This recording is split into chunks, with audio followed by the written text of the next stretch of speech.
Good evening, everyone. I would like to welcome all of you for the fifth episode of ISA's Clinical Excellence Masterclass. As you are aware that this particular week, we all are celebrating World Allergy Week. And the theme for this particular World Allergy Week on this year is allergy care is an essential care. That means everyone who is suffering from any sort of allergy, there is a right for everyone to get an essential care. That means right diagnosis, appropriate investigations, and appropriate treatment. And we are fortunate to discuss this particular case today, where recurrent nasal polyposis, many a times presenting to ENT specialist, getting some surgical intervention, once again getting the symptoms and again getting the surgical intervention, but probably something else which we are missing. So today we will be discussing that beyond surgery, what are the other options which can be done today. So we are having very learned faculty today. We will be having Dr. Pratibha Reddy. Dr. Pratibha Reddy is consultant ENT surgeon and allergy specialist at Care Hospital, Banjara Hills, Hyderabad. And she will be speaking about the case. And then thereafter, Dr. Rupali Patil Jain, she will be discussing the case with Dr. Pratibha. She is also an ENT surgeon, allergologist from Arihant Hospital, Varud, Maharashtra. The common thing is that they both are our DPAA alumni, and simultaneously, I have been fortunate to work with both of them together on one book each. So I think with Dr. Rupali, I was fortunate to get an opportunity to work on Handbook on Allergic Rhinitis, and with Dr. Pratibha, it was the Allergy Blueprint, which we released recently. So I think today's webinar will be a very interactive session. So my best wishes. Hand over to Dr. Rupali, please.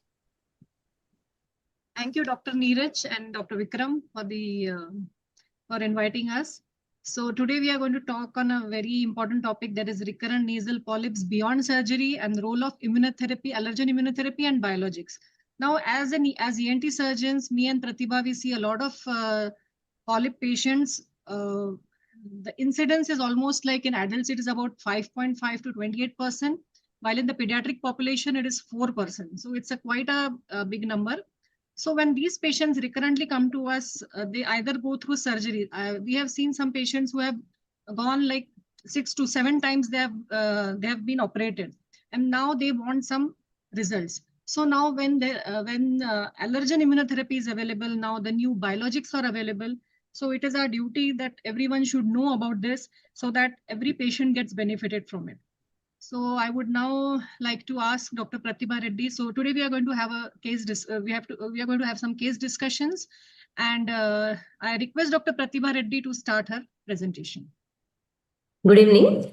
So today we'll be discussing two different cases of recurrent nasal polyps, focusing the discussion on the role of allergen immunotherapy as well as biologics. So we'll start with the case one. Here we have a 21-year-old male patient with the chief complaints of nasal blockage and recurrent sneezing. So the patient presented with history of recurrent sneezing, 5 to 10 sneezes at a time, and nose block since childhood. The symptoms are more during early morning on waking up. It is associated with clear, watery nasal discharge and also itching in the throat. The symptoms are more indoor. History of seasonal variations present, that is, the symptoms are aggravated during monsoon season, and also the symptoms aggravate on exposure to air conditioner, smoke, or on having any cold foods or cold drinks. History of postnasal drip is present. There is no history of headache or facial pain, no history of earache, hard of hearing, or no history of eczema, no history of impairment in daily activities. Patient was diagnosed with bilateral chronic rhinosinusitis with nasal polyposis 3 years ago. For the same, patient underwent functional endoscopic sinus surgery 18 months ago with initial improvement in symptoms for 8 months, and after that, there was gradual recurrence of the symptoms. No family history of allergic rhinitis or asthma or any skin diseases or food allergy. The patient lives in a well-ventilated Pakka house. No history of moles or cockroaches. No history of pets in the family.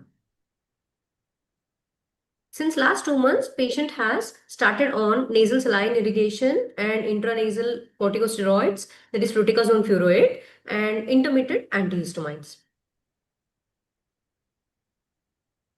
External nasal examination is normal. There is no nasal deformity. On anterior rhinoscopy, the nasal mucosa appears pale and edematous with bilateral inferior turbinate hypertrophy. Clear mucoid secretions are noted. And there is a pale glistening polypoidal mass in the right middle meatus. The nasopharynx is normal, and on examination of oropharynx, there is mild cobblestoning of the posterior pharyngeal wall. Bilateral tympanic membrane is normal, and on auscultation, chest is clear. Here in this slide, we can see the images on the right side, that is the images of the bilateral nasal polyps before the surgery. And here on the left side, again, we can see the nasal polyp in the right middle meatus, which is after surgery. On CT scan, we can see the nasal polyp occupying the right middle meatus and ethmoidal region. There is mucosal thickening noted in bilateral maxillary sinuses and frontal sinuses. For this patient, we had done a skin prick test, and here are the results. The patient is sensitized to dermatophagites farinae, dermatophagites steronecinus, and blumia with good positive and negative control. So based on the clinical scenario, the patient is most probably having allergic rhinitis with diagnosed chronic rhinosinusitis with nasal polyposis. Okay. So Dr. Pratibha, as you have shown the skin prick test results, can you justify this? If you go to the like the symptoms of the patient, the patient was having symptoms in the more in the morning on waking up. They were aggravated during Yes, the correct. afternoon and more in India. So definitely they correlate with the skin prick test results. So do you agree with that? Definitely. This based on the history was suggestive of house dust mite driven allergy rhinitis. Like the patient had more symptoms indoor and more in the morning, which is classic for house dust mites, as the patient would be exposed throughout the night to the dust mites. And there was also symptoms aggravating during the monsoon seasons that might be due to the increase in the relative humidity, which leads to more proliferation of the dust mites. Okay. And they were triggered by, I think, just next slide, they were triggered by, I think, smoke, cold drinks, and air conditioner. See? So any correlation? Like why? What are these? Yeah, actually, these are general triggers, though they're not allergens. They don't drive the IG-mediated symptoms, but these triggers, they're already acting in a patient with allergic rhinitis. They're already acting on the inflamed and hyperresponsive nasal mucosa. So they might stimulate the symptoms by stimulating the sensory nerve endings. Okay. So was this Triggers patient basically cause worsening of the symptoms. Okay, just go to the next slide. Next. Okay, so did you operate this patient first time or was it operated somewhere else? No, it was operated somewhere else. Okay, so did the patient have was a biopsy done during that time, and did the patient have any reports of that, the biopsy of the whatever the polypoid tissue was removed during the surgery? Did the patient have any? Patient tells that biopsy was done, but we couldn't find any report of the previous biopsy. Okay, so if you would have operated on this patient, would you have done a biopsy? Definitely, I would have sent the sample for the biopsy. Okay, to rule out like what findings would you have? Mostly, we would like to know the degree of eosinophilic infiltration and neutrophilic infiltration. So, because tissue eosinophilia will correlate with the type 2 inflammatory burden, and also we can look at the risk of recurrence. Okay. So initially there was improvement for 8 months. So was even after surgery, the patient, did he continue the medical management like the intranasal corticosteroids or steroid Yes. irrigation? Yeah, the patient had used steroid irrigation for a couple of months initially, during which there was obviously a very good improvement in the symptoms, especially the nasal blockage. And after 2 months post surgery, the steroid irrigation was stopped, but the patient was on intranasal corticosteroids for up to 6 months, and then he had stopped even the intranasal corticosteroids. So then still, as you have written that there is gradual recurrence of symptoms. So like, why do you think this patient again recurred in spite of successful surgery, like the functional endoscopic sinus surgery, which was done 18 months ago? Why do you think that again there was gradual recurrence? Actually, in this case, the surgery has removed the obstruction in the nasal cavity, but the inflammatory driver was not removed. So hence there is a recurrence of the disease. Coming to the next slide, did you do a spirometry of this patient? You just have auscultated the patient, but did you get a spirometry done? See Yeah, the spirometry. Huh? Yes, the spirometry was done 2 months back. The spirometry to rule out the allergic, any history of coexisting allergic asthma, and it was normal. Okay. So coming to the next slide. Next. Okay, now coming to the treatment. Now, what have you planned in this patient? Like, what kind of treatment would you have you planned? Now you have done even the skin prick test. So, will you again go for a surgery immediately, or have you planned anything? No, no, not immediately. Although the patient has recurrent polyps, currently the disease burden remains moderate and the recurrence appears to be driven by persistent allergic inflammation rather than the failure of surgery. So there is, in fact, there is post-operative patent OMC. So there is no major anatomical obstruction noted. So I think in this scenario, revision surgery may improve the symptoms temporarily, but it is unlikely to address the underlying allergic driver. So I think considering in this patient being positive to all the dust mites, considering allergen immunotherapy would be a reasonable next step before going for the revision surgery. Here you have written that it is a type 2 inflammation. How can you say that it's a type 2 inflammation? Like based on what finding? Yeah, it is the type 2 inflammation supported by the presence of chronic rhinosinusitis with nasal polyp phenotype and also concomitant allergic rhinitis. And there is sensitization on skin prick test to dust mites. Also, this patient had post-operatively good response to the steroid nasal irrigations. So, so how will you counsel this patient for allergen immunotherapy? What all things you will tell him? Like how is Yeah, because he will say, "Na, already he has got once operated. Then why did the surgeon operate him first time?" So we'll have to counsel yes. him. Yes, How doctor. The important point I would stress on is this immunotherapy is not going to shrink polyps drastically. So this is not the substitute of surgery to shrink the polyps, but is in fact the goal of immunotherapy is to modify the allergic disease process and to reduce the burden of inflammation. So I would say him that after starting the allergen immunotherapy, the expected benefits in this case would be reduced symptoms of allergic rhinitis, reduced usage of medications like antihistamines and intranasal steroids, and long-term disease modification. Also, yeah, being considering the patient is also young, maybe prevention of new sensitizations. So all these allergen immunotherapy might also possibly reduce the recurrence tendency of nasal polyps. Evidence for direct prevention of polyp recurrence remains limited, but biologically possible. But does allergy have any role in the recurrence of this chronic rhinosinusitis with nasal polyps? Any role of allergy here? Yes. Sorry, ma'am. Can you please come again?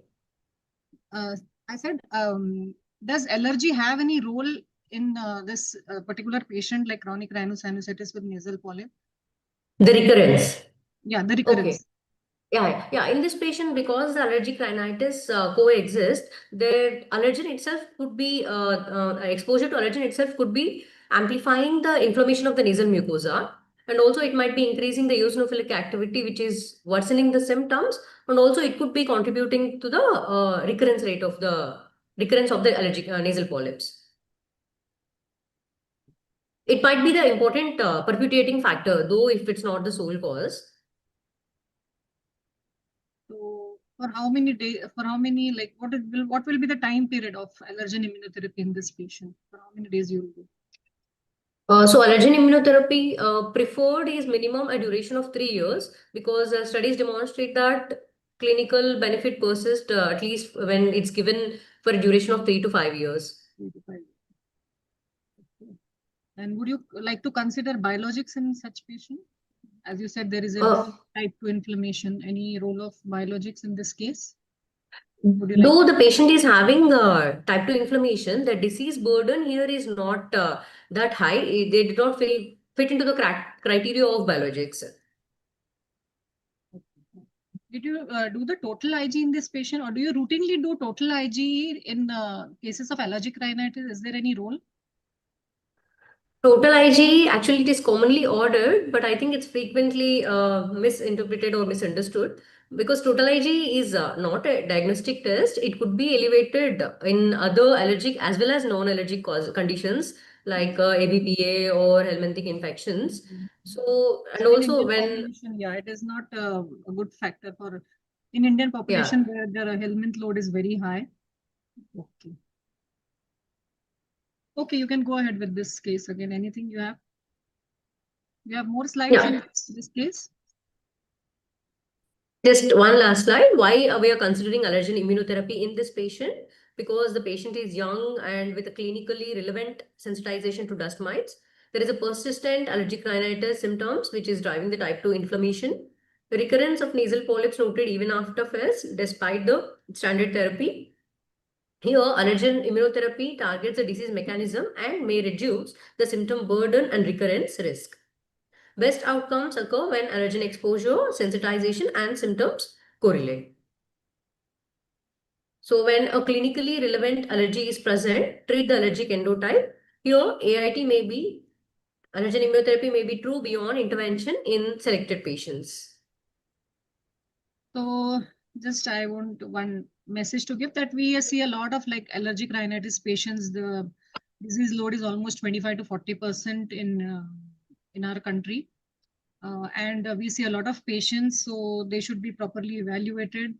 If the patient is suffering from a chronic rhinosinusitis with nasal polyps, the biopsy, if you're going for surgery, biopsy should be, the histopathological examination should be done. And you should also see whether it is an eosinophilic or a neutrophilic. Okay, coming to the now this eosinophilic and neutrophilic, if you would have done a histopathological examination, so if it was an eosinophilic or a neutro, any differential diagnosis can you tell in this patient, in this particular the previous this case, first case? I think, I mean, though it is a case of recurrent nasal polyps, if we have to think of differentials, I think we could think of, though unlikely, allergic fungal rhinosinusitis, or we can think of central compartment atopic disease for the Even discussion sake. eosinophilic chronic sinusitis. So how will Yeah, you differentiate eosinophilic between chronic all rhinosinusitis. these, like AFRS, typically, can you say some few points Yeah. about AFRS, or how will you differentiate from AFRS? So although this patient has allergy and nasal polyps, he lacks the characteristic AFRS features. Like on endoscopy, there was no that typical characteristic thick peanut butter allergic mucin. Or This on must be CT, we did not have the uh, findings of bony typically expansion have a or chewing gum type, like mucin, no? yes, How was the eosinophilic, mucin, like a sticky mucin in typical of sticky mucin. eosinophilic disease? Okay. And even on CT So scan, you will see the yeah, even on CT scan, we could not double see any double sinus. type. And coming to the CCAD, yeah, definitely it affects the middle part of the upper airway, that is the anterior end of the middle turbinate and Terminate, the superior terminate. the superior turbinate. Yeah. Okay. So can we go to the next case now? Yes, yes.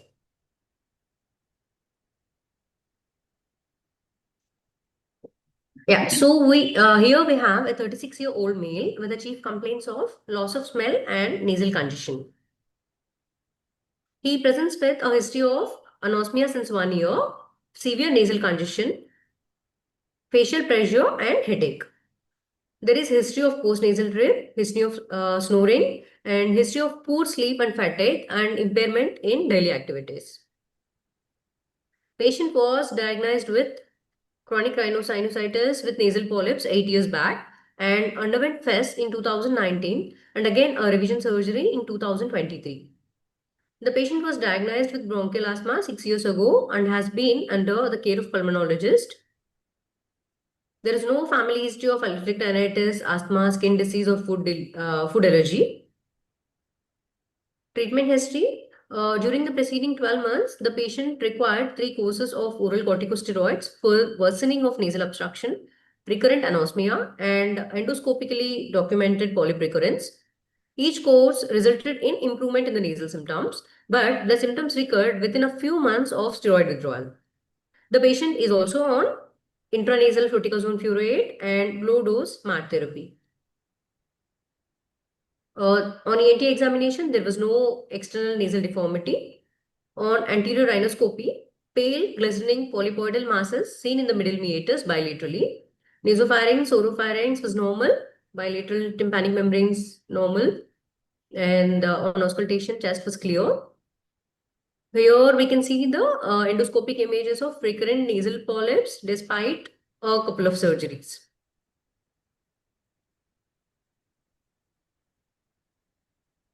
Okay, So this yeah, so what do you feel that what are the in this case the endotype or the phenotype? How will you tell in this case? What is the endotype and the phenotype in this case? in this patient, the phenotype as we see is chronic rhinosinusitis with nasal polyposis. And endotype, it's suggestive of type 2 inflammation, which is supported by asthma, recurrence of the polyps, and response to the steroids. Did you do a skin prick test in this patient? In this patient, no, I haven't done the skin prick test. Why? Any particular reason? No, actually, I think it would have been better if I had done to see if there is any allergenic trigger, but we couldn't follow up and we couldn't do the skin prick test. Yeah, because you did it in the previous test, previous patient. So, yeah. Anyways, so now coming to the, how are you? Would you go for immediately again for another surgery once now this patient has come to you? Was this previously operated by you both the times or by someone else?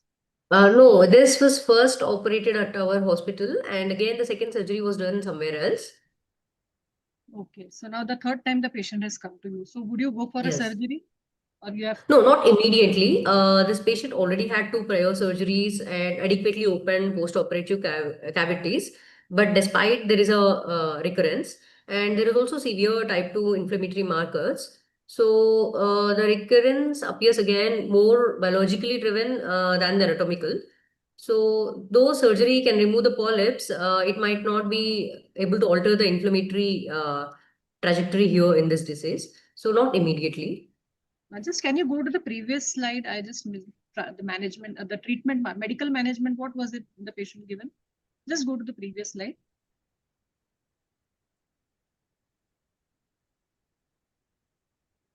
Okay, just one. This. There 3 courses. Okay, so the typical. He has already taken a lot of like oral corticosteroids. He has anosmia as well as polyp. He has already taken intranasal fluticasone. Okay, so the patient is also asthmatic. Was the spirometry done in this patient? Yes, doctor. Spirometry was done. We couldn't again. I couldn't post it. But spirometry was done. I think some 20 days before the patient has come to us, and by the pulmonologist, it was It was normal. It was well controlled. Okay, so now The patient is still on therapy. okay, now this patient now has come to you. Now, what plans have you decided? Like, how are you going to manage this patient? Yeah, this particular patient, I would not, I straight away go for surgery. This patient, I would think of in a if the patient fits into the criteria for biologics because of the recurrence, multiple recurrences. So yeah, I think we can consider biologics in this patient. Yes, so do you have the biopsy report, like you said? Like this patient, he fits here. It is written that the tissue eosinophilia should be more than 10. Was the biopsy done in this patient previously? This biopsy was done first time, but I don't think so. That time we had sent for the count of the eosinophils and tissue eosinophilia. So what are the criteria for giving biologics in such kind So of? the criteria depends on the following. So it's basically presence of bilateral nasal polyps in a patient who has undergone previous surgery, or if the patient is unsuitable for the surgery, and if three of the five below criteria are met, which includes evidence of type 2 inflammation by when the blood eosinophils are greater than 150 cells, or total serum IgE greater than 100, or tissue eosinophilia that is greater than 10 cells per hyperfield. And the second criteria would be need for systemic corticosteroids greater than 2 courses per year, and long-term steroid requirement that is greater than for 3 months.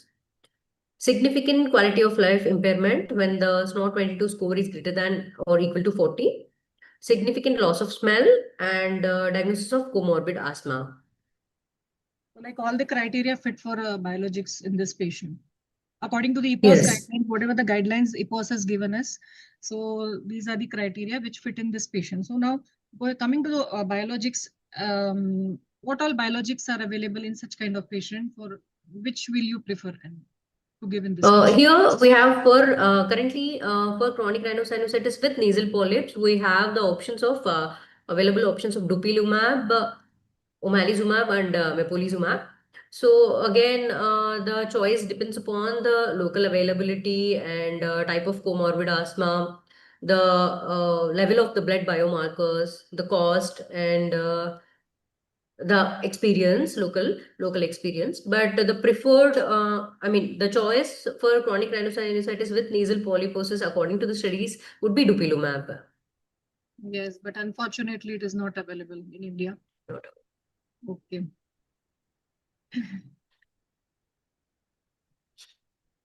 So have you tried, will you try giving omalizumab or mepolizumab? Because in this patient, the tissue, I think the tissue eosinophils were high. So what will you Yes. prefer? Maybe the one which is an anti-interleukin 5 or anti-Ig? What you will prefer? In this patient, if the eosinophilia predominates, then I think we will better go for IL-5, that is mepolizumab.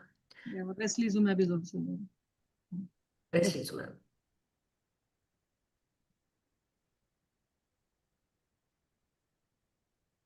Oh, any next do you have?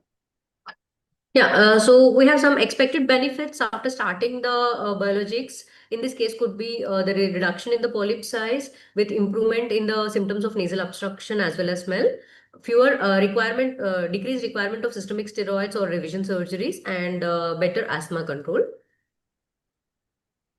And then I have little bit of discussion regarding the biologics. So dupilumab, it targets the interleukin-4 receptor. The indications currently dupilumab is indicated in uncontrolled moderate to severe eosinophilic or oral corticosteroid dependent asthma, chronic rhinosinusitis with nasal polyposis, and atopic dermatitis, moderate to severe.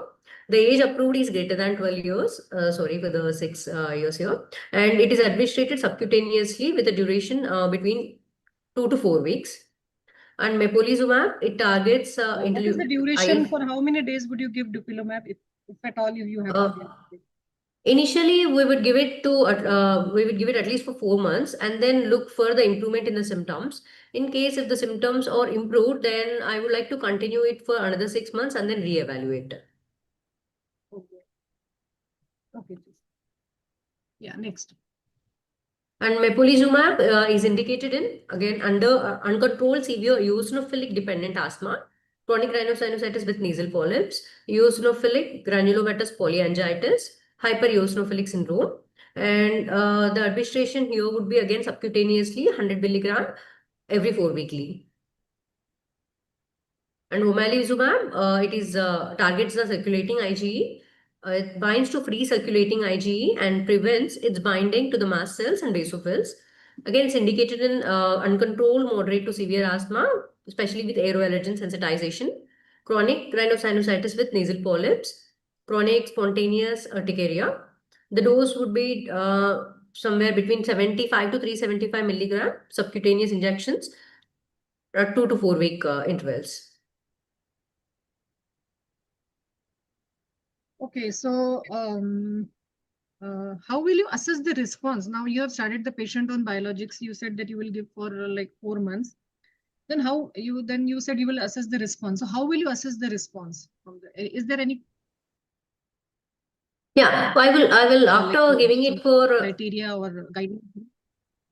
we could evaluate for the following symptoms, like if there is any improved in the quality of life, improved olfaction, better control of asthma, and if there is any decrease in the size of the polyp or decrease in the usage of oral corticosteroids. If even one or more of the above symptoms, above criteria are met, then we will continue the treatment and we can re-evaluate the patient after a year.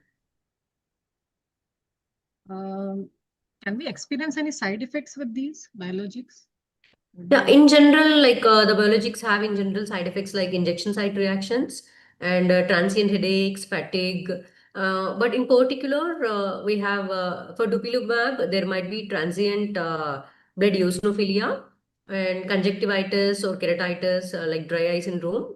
And for omalizumab, there is a 0.1 to 0.2% risk of anaphylaxis, because of which careful monitoring is required after the first dose administration for 3 to 4 hours. And then we have for mepolizumab, particularly there is a risk of herpes zoster infection. So especially if we are starting it for the elderly patients or for the patients, immunocompromised patients, it's advised to undergo vaccination before starting. Okay, you can go ahead with them. So can you just the previous slide? Can you again tell about this? No. The choice of yeah. No. Next. No, not previous. Next. The choice of biologicals, as you said that it is based on local availability, and just can you? I mean, like dupilumab, currently we are not having it in India. So, though it is the first most choice for CRS with nasal polyps, the challenge with biologics in India is not increasing, not evidence, but the access and the affordability of the patient. So, we'll have to consider all the factors before choosing the biologic. Okay, like type of comorbid asthma, like eosinophilic or non-eosinophilic asthma.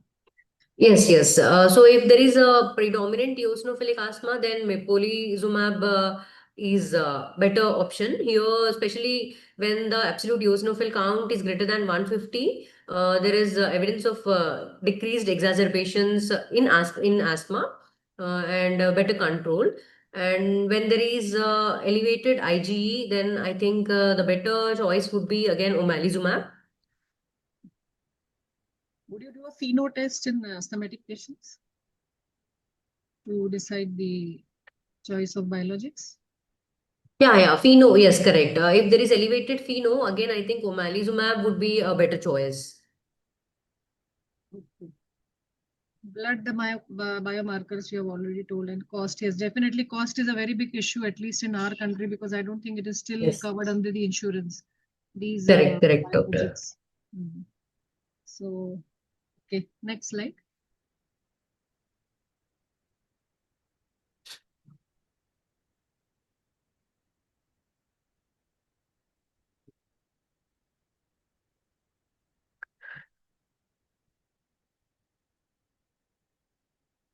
So, you can say, Dr. Oh, Tiwari. so the key message would be not all recurrent nasal polyps are the same. We should identify the endotype.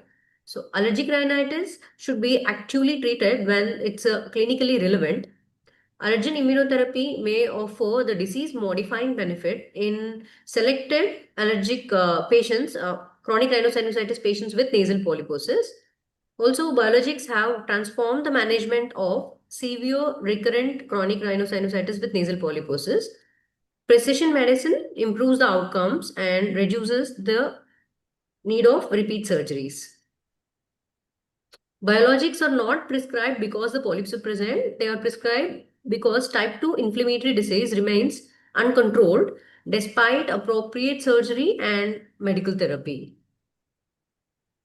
Okay, So biologics do not appear to have long-term disease-modifying effects after treatment session.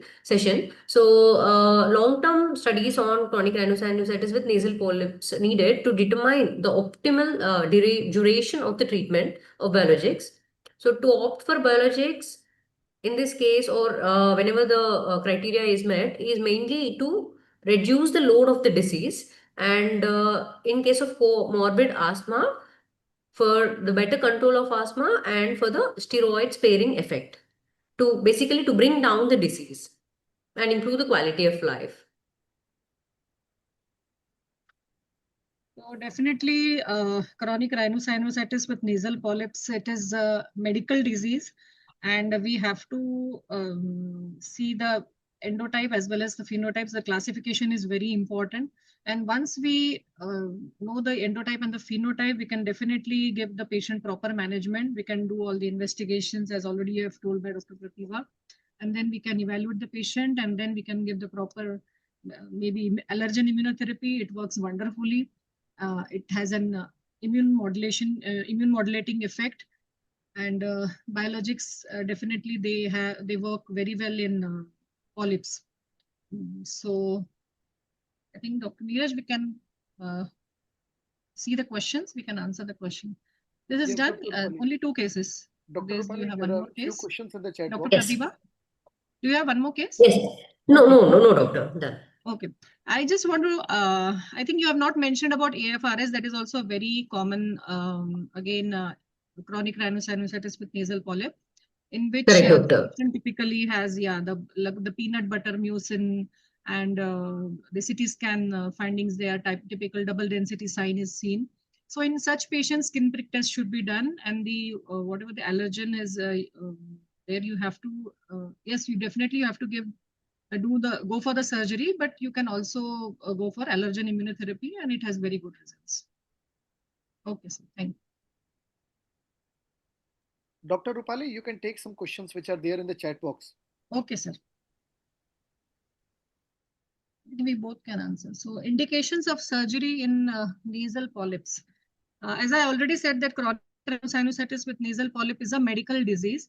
But yes, definitely we have to do surgery in some patients because we have to reduce the load of the disease. The patient is suffering from nasal blockage. We have to reduce the nasal blockage. And post-surgery, the saline nasal irrigation or the steroid irrigation which the patient is going to have, it should reach the proper the sinuses. So definitely a surgery is important in nasal polyps. Indications of biologics in nasal polyps. Already Dr. Pratibha has said a lot, because you have to first see the investigations, like the tissue, the blood eosinophils, it should be more than 150 cells. The total serum Ig should be 100. These are the criteria which has been given in the EPOS guidelines, EPOS 2020 guidelines.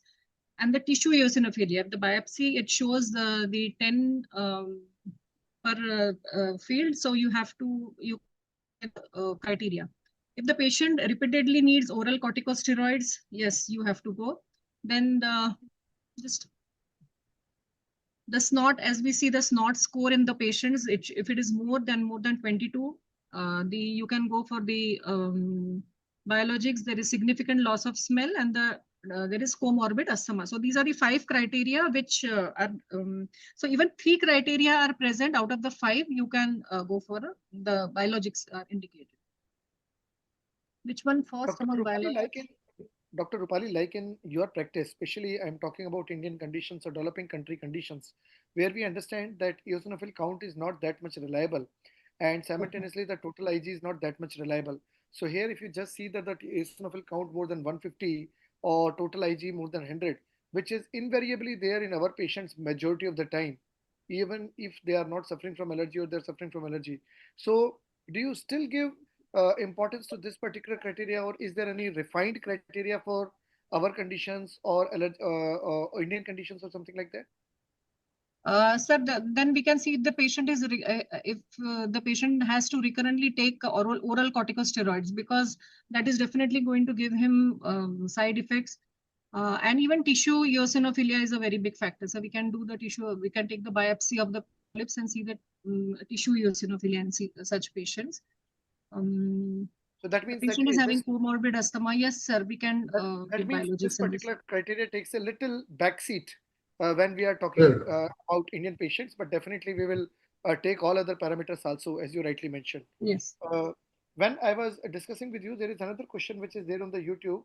So, spirometry, do you do routinely in your patients with recurrent nasal polyps to exclude bronchial asthma, or in some selected cases, or those who are showing some previous history which is suggesting of some nebulizer or inhaler or probably suggestive of some asthma type of problem, or you routinely do spirometries in these patients? Yes, sir. I do routinely the spirometry in every patient, because there's one Samter's triad, which like in which there is sinusitis, the polyps, the asthma, as well as there is aspirin sensitivity.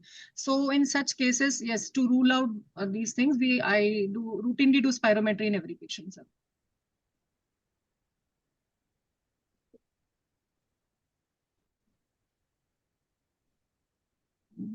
Which one first among biologics, AIT and surgery? They can go together. Like in this question, which one among first among biologics, immunotherapy and surgery? Surgery we can do to reduce the load of the disease, and also for the steroid, the wash the penetration, as I said. And after that, we can, if the patient has been recurrently, like 1 or 2 times, the patient has undergone surgery, then we can go for biologics. And it has shown wonderful results. The polyps have like they have the polyps size has reduced, they have shrinked, even the inflammation has reduced, and the biologics give very good results. Immunotherapy, yes, it can go, all three can go side by side together. What are the other reasons of recurrence of nasal polyps apart from allergens? In India, pollution also play a very important role. The environmental factors, smoking is a very, again, a very important factor, apart from allergies. In absence of dupilumab, can we combine omalizumab and mopolizumab? I don't think we can give only one at a time. Either omalizumab or mepolizumab, Why depending. I ask this question? Why I ask this question? Because we understand that dupilumab is acting, you can say, like at a much higher level, which is like Okay. IL-4, IL-13 blocker. Whereas omalizumab is basically anti-IG and mepolizumab is like anti-IL-5. So that means they are working more distally, and they are working, you can say, like on an independent arm. So there are studies, there are papers in different conditions in which if dupilumab is not available, then people are combining anti-IG therapies along with anti-IL-5 therapies also. So keeping in mind that yes, cost will be a Okay. factor, but if we are just looking for availability, like in India, you mentioned that dupilumab is not available, or even if it is available by the grey market, it is very costly. So at that Yes. particular time, in a given patient, I am not saying routinely, but in a given patient, pharmacologically, yes, like you mentioned, biologics and immunotherapy, they can be combined because they are working at different levels basically. So same way, omalizumab and mepolizumab, they are also working at different levels, so they can also be combined. So that was the main reason of asking. The another question which I wanted to ask, which I mentioned, is that are there any early predictors? Like for an example, you have shown one case which is 21-year-old, another is 35-year-old. My question is that in my pediatric practice, suppose if a 10-year-old child comes with the first episode nasal polyp, or an adolescent comes with the first episode nasal polyp, or a second episode nasal polyp, are there any, I will say, biomarkers? Biomarkers could be some clinical biomarkers like some comorbidities, or some biochemical biomarkers that could be like SPT positivity or some other, which might predict that okay, this particular patient, if not appropriately addressed now, might present or might land up in recurrent disease or recurrent nasal polyposis. Do you really think that is there any such biomarker which might be helpful early in the disease course? Yes, sir. In pediatric patient, I'll definitely first go for a skin prick test to rule out the allergic factor. And there's a lot of noise. I'll just go from here. I'll definitely go for a skin prick test in such cases, and after that, as the blood investigations already we have been discussed. Yes, sir, I'll go for that. Even I'll do a pheno test. Yes. Yeah. One more question which I just wanted to ask when you were discussing about this AFRS. So, as we understand that AFRS is basically allergic fungal rhinosinusitis, and in this particular condition, it is mainly the sinus or the nose which is at the fungal sensitization burden. So, means like we have discussed this question in the previous webinars also, but again, like if same patient who is having like ABPA, that means which is fungus is sensitizing the lower airways versus the upper airway like AFRS. So in ABPA, we usually say that you can probably use some antifungal, you can probably use some, I will say, omalizumab, or you can use some steroids to, you can say, like reduce this thing.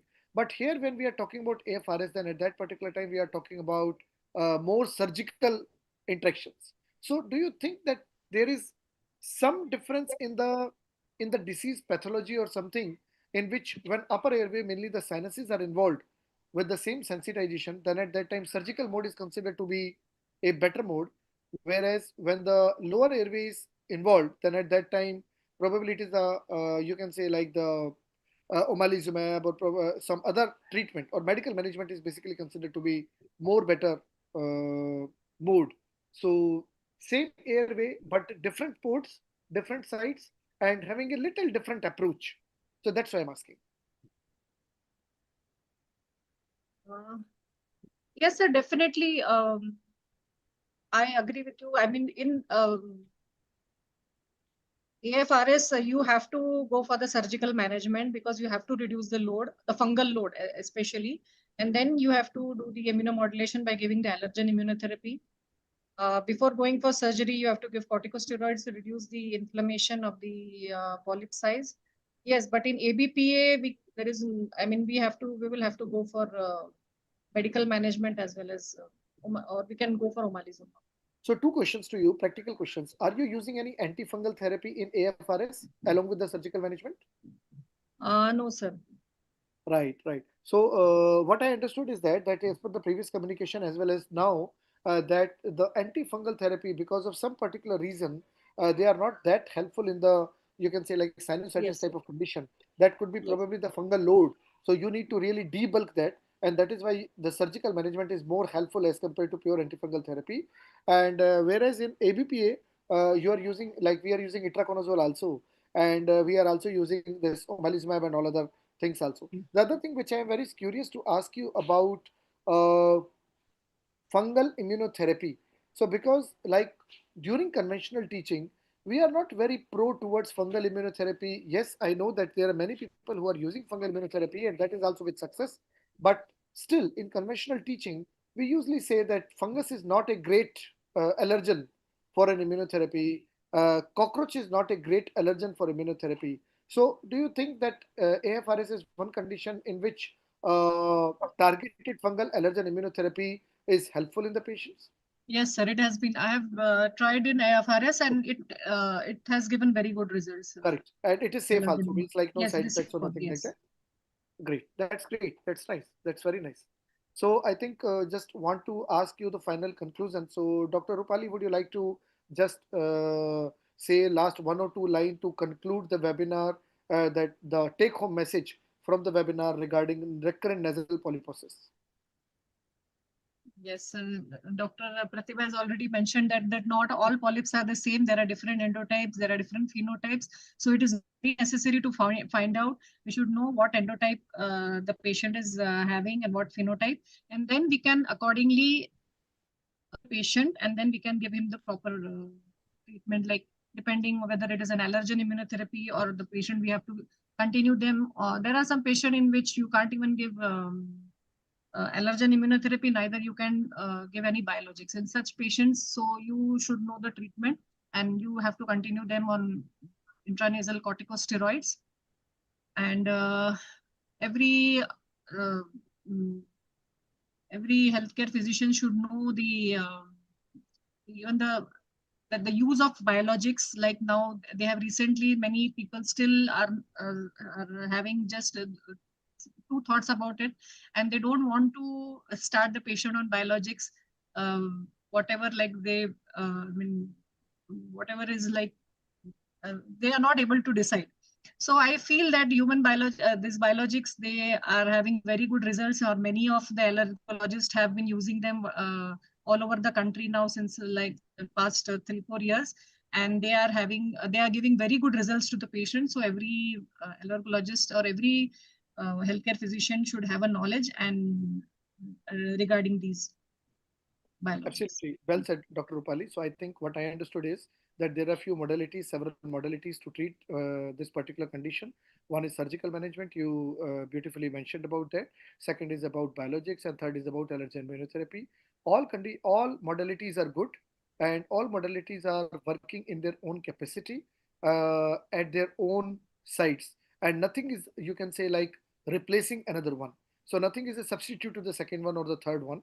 They are having their own places. So it is the patient, it is the condition of the patient, phenotype, endotype, that actually decides that okay, which particular patient qualifies for which therapy or which combination of therapy and in what order of therapy. So there is nothing like that. First you will do this, and second you will do this, and third you will do this. So different patient, different condition, different thing, you will actually decide in that particular patient that what to go and how to go. But you should be knowing that which particular therapy is acting against which. One is debulking the disease, another is just, you can say, like decreasing the cytokines, and third is actually modifying the disease course. So three different things which are going. You can actually choose all them together also. So, but you need to really have a good understanding. I think very beautifully presented by Dr. Pratibha, and equally beautifully discussed by Dr. Rupali. Thank you so much for Thank you. Thank you. discussing this case today. Thank you, sir. Thank you. Thank you once again. Thank Thank you, you. sir. Thank you. Good night.